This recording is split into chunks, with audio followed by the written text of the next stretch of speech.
From Fargo and serving you on TV, online, and on the go, this is Valley News Live at 10. A North Carolina mother is thanking an app for saving her daughter's life. She didn't hear from her 17-year-old daughter for 7 hours, but with the help of an iPhone, she found out that her daughter had been in a car wreck. Valley News Team's Callie Hubbard tells us how an iPhone app connected the dots between the mother and her missing child.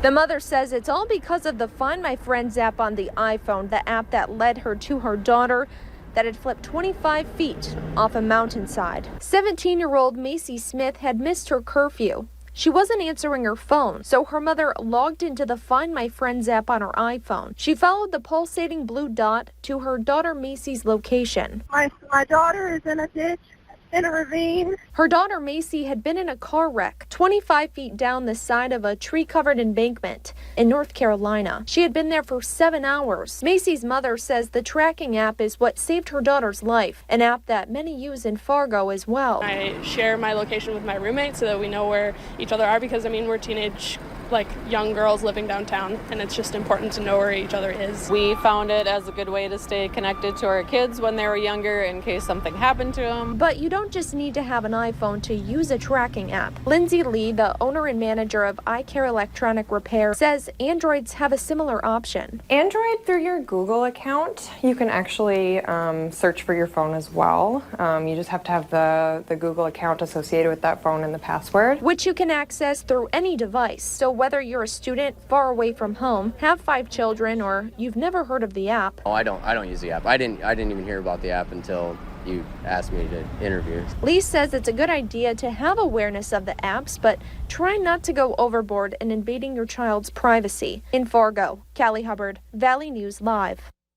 Macy is expected to be okay. Her mother says she hopes other parents learn from their experience and download the app that saved her daughter's life. We're learning more tonight about an accident that left an 8-year-old West Fargo boy badly injured after he was hit by an SUV while riding his bike. Police say on June 12th, 66-year-old Larry Wright was attempting to turn left from 4th Avenue East onto 7th Street in West Fargo. That's right by the police station. Wright yielded to the traffic and then continued to turn left through the intersection. That's when police say the young boy rode out in front of the vehicle. Wright struck the boy, trapping him and his bike under the SUV. The 8-year-old boy was left with serious injuries, but we're told they're not life-threatening. Wright was not cited in the incident. Moorhead police have finally identified a mysterious animal that they caught last week.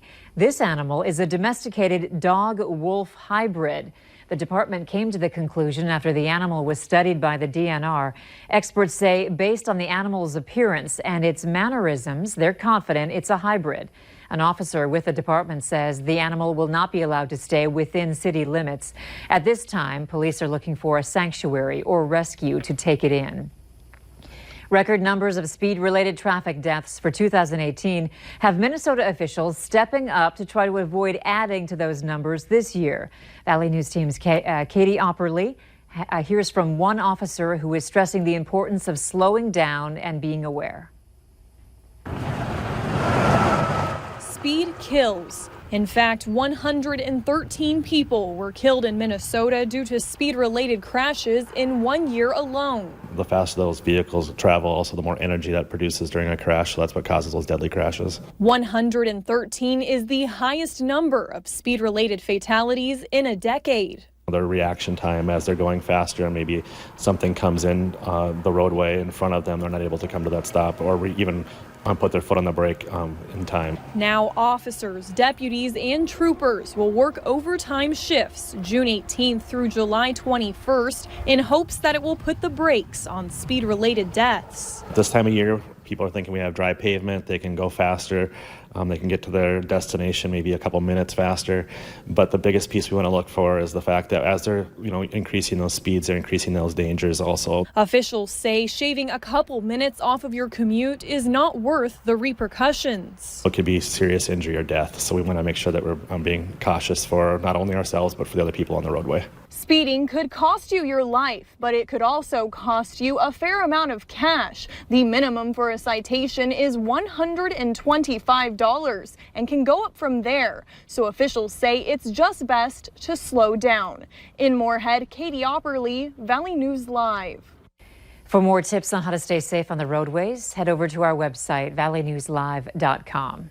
A West Fargo neighbor is warning others after someone rummaged through her car over the weekend.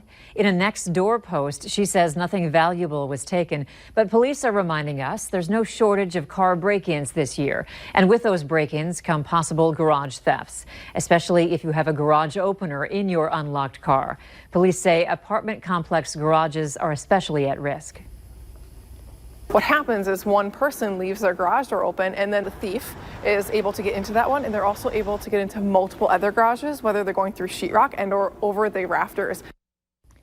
For more information on the Fargo Police campaign, Lock It or Lose It, head to our website and click on this story.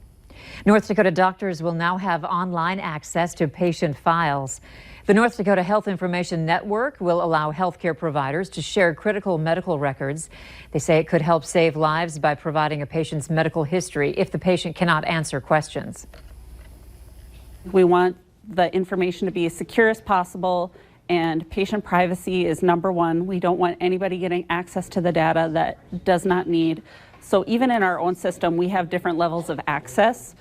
So a nurse's level of access is different than a physician's level of access.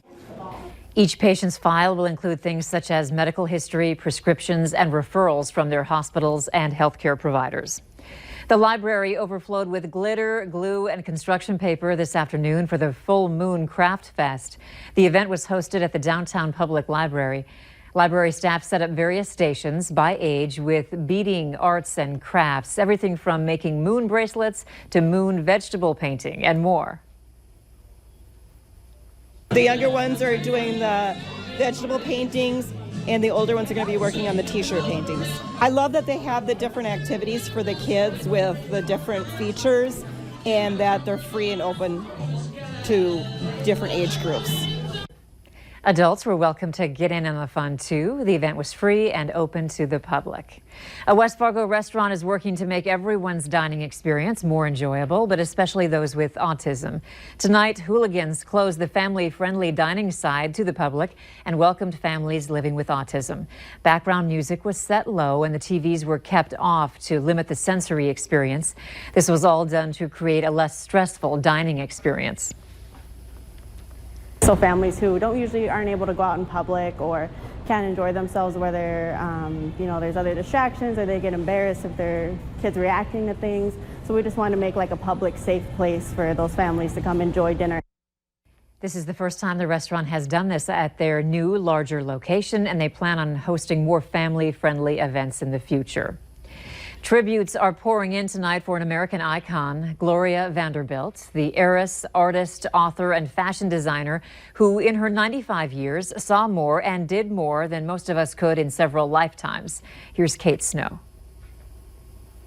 Gloria Vanderbilt had many titles: socialite, artist, designer, writer, wife, and mother. She also had a famous name, born in France in 1924, and heir to the Vanderbilt Railroad fortune. When she was 10, at the height of the Depression, her aunt battled publicly to take custody of Gloria. Newspapers covered every moment of the tabloid trial and dubbed her the poor little rich girl. She first married at 17 and went on to marry 3 more times. Vanderbilt had 2 sons with conductor Leopold Stokowski, 2 more sons with writer Wyatt Cooper, including her youngest, Anderson Cooper, who remembered his mom today on CNN. She was determined to make something of her life. In the 70s, Vanderbilt would lend her famous name and larger-than-life personality to the rear pocket of designer jeans, fashioning a $100 million a year business. Because Gloria Vanderbilt bottoms all the top.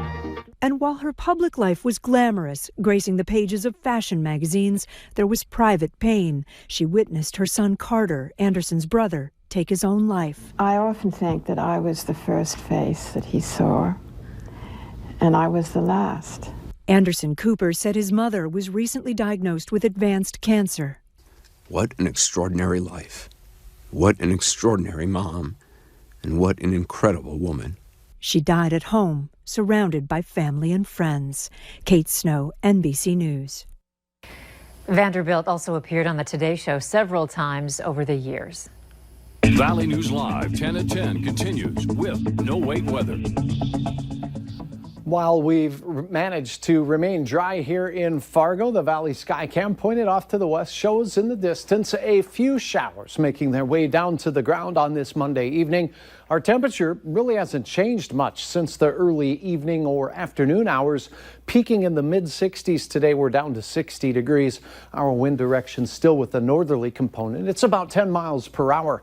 59 in Devils Lake, Valley City, and Gwinner this hour. It's a degree cooler than that for you in Grand Forks, and a few mid-50s from Lake of the Woods down through Bemidji and Detroit Lakes at this hour as things, well, started off this week on a cool note. Still a few spotty showers showing up on the radar, and we'll take you in first and foremost. The heaviest cell just now making its way towards Highway 2, just to the west of you in Grand Forks, and that one is traveling to the south. No lightning with it, just a brief heavy shower likely from that, and we have just very light activity, and this is actually what you were seeing on the Skycam off in the distance. A few sprinkles of rain, really. Clearwater County and into parts of eastern Polk County near Foston. Some sprinkles working their way southward there as well. But our forecast this week, it looks like it will be unsettled and wet. And that's all because of the unsettled weather in the Rocky Mountain West. It looks like tonight, though, we'll stay quiet. The showers should be tapering off here in the next hour or two. And we start our day where you see the dark grays, mainly in Minnesota, a decent chance of some patchy dense fog. Temperatures will be in the 50s for a cool start to our Tuesday.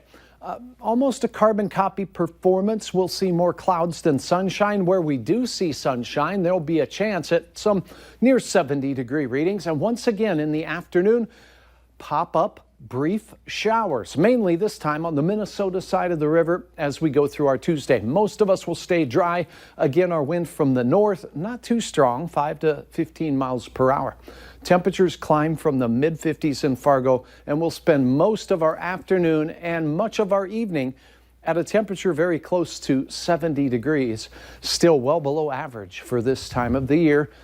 Here's a look at your hometown forecast. It does look like we'll have a decent shot at near 70-degree readings across all of eastern North Dakota. Likewise, mid-60s to around 70 degrees in northwest Minnesota. Now, the rest of the week, unsettled. Some of that western moisture works its way in as we go into Wednesday night and into Thursday again. So a couple of rain chances as we go through the midweek, and then another band of thunderstorms and showers work their way through on Friday. We'll still have passing sprinkles into the weekend, but by and large, most of the heavy hitting moisture will be to the south. So a lot of showers in our forecast, maybe a few rainbows. Trent capturing this one way out in Max, North Dakota. Here's a look at your planning forecast. Wednesday night, it all begins with showers and storms. A few could be strong, mainly along the South Dakota border. Thursday, though, a very good chance of scattered showers of rain. Temperatures staying in the 70s Friday and the weekend. But as mentioned, the weekend brings a little less chance of rainfall across the valley. Next week, we could start on a dry note at 80. There we go. Warming up eventually. Yes. Yeah. Thanks, Edge. You bet.